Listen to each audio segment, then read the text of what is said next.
Hi, how are you? My name is Pete, and today I'm going to show you what has changed in the recent update in Structures Plus for ARK Survival Evolved. So they have added a couple of things, but they also removed a couple of things. So let me get into it.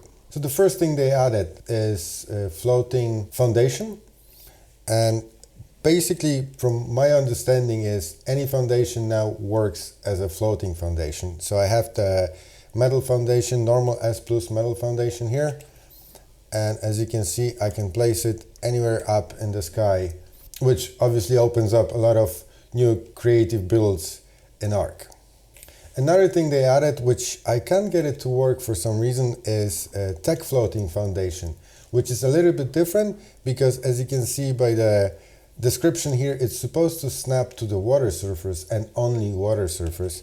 Now for some reason, I'm on a Genesis map here, and for some reason it just doesn't want to snap at all. Like, as you can see, it will snap to my other foundations, but if I go into the water, it just doesn't want to snap for some reason. I'm sure they're gonna fix it and they're gonna get it right eventually, so I thought I'd just mention it, that they added it in the game. Now in these 6 structures here is what I want to talk about the most, because that's where you see the most changes in the recent updates. First of all, they got rid of the sheep herder and also the animal tender. Now the functionality of those 2 structures are just moved into item collector and a brand new aggregator. And let me just show you really quickly. The aggregator you unlock at level 72, and you need 125 electronics, 350 metal ingots, and 125 polymer, which is not that expensive considering what it can do. So let me show you from the beginning. So the hatchery, it didn't really see many changes. As you can see, you can still use refertilizer as fuel, or alternatively you can use a tech generator. The only change here is the menu. It looks a little bit different. You can add X to ignore, and also you can add X to destroy. You can have a good few of them around your base, and one will only pick up Rex eggs and another will only pick up Uteranus eggs, or however you want to do it. Now the next is item collector.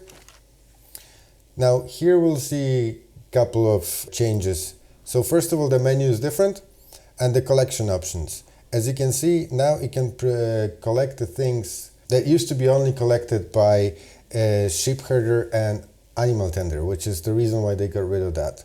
So as you can see, you can collect wool from the sheep, you can collect organic polymer, ahatina paste, and also oil from Tuso or Basilosaurus or even dung beetles. And it can also collect poop. Now it will change it, no matter what size of the poop it will collect, it will convert it into large, and that's what it's going to send into dung beetles or your bins. Now you can also collect eggs, but only sterile eggs, which basically means unfertilized eggs. It can also collect ahatina paste, pearls, and owl pellets from the ground. Now, unfortunately, they've changed it and it can't distribute owl pellets anymore. As you can see, the only distribution options are for poop to beans or to dung beetles. That's the only option you can get. Now, moving on to farmer, again, not really many changes here. The only changes is the menu. So you basically only have 2 buttons to either collect fertilizer or distribute fertilizer. So basically it collects fertilizer from dung beetles and distributes them into your crop plot. And again, works as before. It requires Kellion soup or tech generator. Now the Nani didn't see many changes. It works the same way as it used to. The only change is that it doesn't require honey anymore. When you don't have access to tech generator, it can actually take power from the normal generator. You just need to make sure, like with any other structure, that it's connected to that generator. Moving on to gardener. The gardener basically has only one job to do. It's collecting your berries or your veggies from your crop plots, and the only thing you can change is ignore list or destroy list. The difference is obviously that if you put it in ignore list, it will just leave them in the crop plots. Say you ignore seeds, it will just leave them in the crop plots. But if you add seeds to destroy list, it will collect them from the crop plots, but it will destroy them. Now moving on to the biggest thing in this update, which is the aggregator. And the aggregator basically can do all the things that all the other guys can do. So let me show you here.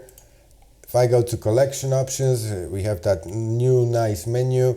As you can see, it can collect all kinds of poop. It can collect eggs, and including fertilized eggs, and it will work exactly the same as hatchery, which means that it would incubate those eggs if they're in its inventory up until 1%. And it can also collect Ahatina paste, pearls, all pellets, and it's the only structure for now that can collect gacha crystals. When it comes to collection of things that are being produced, it can collect all the things that the previous guy could do, the item collector, but it can also collect beer, it can collect spoiled meat, it can collect veggies and berries from the crops, and also the new thing is that it can collect metal ingots from your forges as well as charcoal. Now it's also the only thing in the game right now that can collect items from the new Vivariums.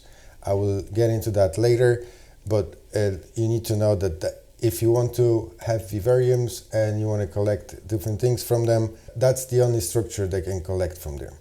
And again, you have destroy list and ignore list, so works the same way as in the previous structures. Now when it comes to distribution, there are some changes here as well. It can distribute poop to dung beetles or compost bins, or touch to compost bins, fertilizer to crop plots, touch to beer barrels, berries to beer barrels, and it can also distribute metal to forges. Now the forge has to be powered or has to have a gasoline for that to work, so basically it has to be activated. And then whatever amount of metal you put into the aggregator inventory, it will get distributed to your forges equally. It's also the only structure that can distribute gacha crystals to crystal crackers, and it can also upload anything from its inventory directly into dedicated storage, providing it's within range. It can also distribute the all pellets into gacha, and you can just put in the number, let's say 50, so that way each gacha, providing that you have enough all pellets, each gacha within the range of aggregator will get 50 pellets in its inventory. Now it can also distribute fuel, so fuel to normal generators or forges or any other thing that requires fuel, and as you can see, you can decide how many stacks of fuel it will send to each of the thing that it requires fuel. Now another cool thing about it, it can actually send the ammo into all the turrets within its range. So make sure you have enough ammo in aggregator inventory, and then all that ammo will get sent to your turrets. So you don't have to do it manually, you can just put all the ammo into aggregator inventory and then it will get sent to all your turrets. And lastly, it can also distribute food into feeding trough. And then you have an option whether it should treat the spoiled meat as food, in case you have something like mantises or scorpions. Then you can click that option and it will send the spoiled meat into the feeding trough as well. So let me show you the last thing. And the last thing that I want to show you is Vivarium. So it works completely different now, and basically in its inventory it will hold up to 100 dinos. Each dino will add 20 seconds for the timer. So the normal timer is 17 minutes. So every 17 minutes real time, you will get certain resources. You can check them here if you click view generated resources. And as you can see, for now I have auric mushrooms, congealed gas balls, obsidian, and raw meat. Now that all is based on what kind of dino you have in Vivarium inventory. It will also collect unfertilized eggs from all those dinos, of course if you have females. And on top of it, you can change what it will show up. Like you can see here I have a island miniature, but I can change it to scorched earth, and that will also affect what kind of resources I'm gonna get. So as you can see now, I get hide, raw meat, raw mutton, and silk. Now if I change it to aberration and click resources, you see I get what I had before. And if I change to island, I get keratin pelt, raw meat, and rock card. Now, as I said, that depends on what kind of dynos you have in its inventory. Now, if I add here my Achatina and click that again, as you can see, I get way more resources. So you have to experiment which dynos give what, because I don't have access to full list of what dynos are the best. I know that gachas can give you any possible resource that gachas are able to produce. So even if you have a gacha without element dust, it can randomly produce element dust. But you have to experiment it yourself and see what works best for you. And as I said before, the only way to collect all those materials, all those resources that I have a list here, it's through that new aggregator. So basically you have to go into your aggregator, obviously activate it, and click that option to collect all the resources and materials from Vivariums.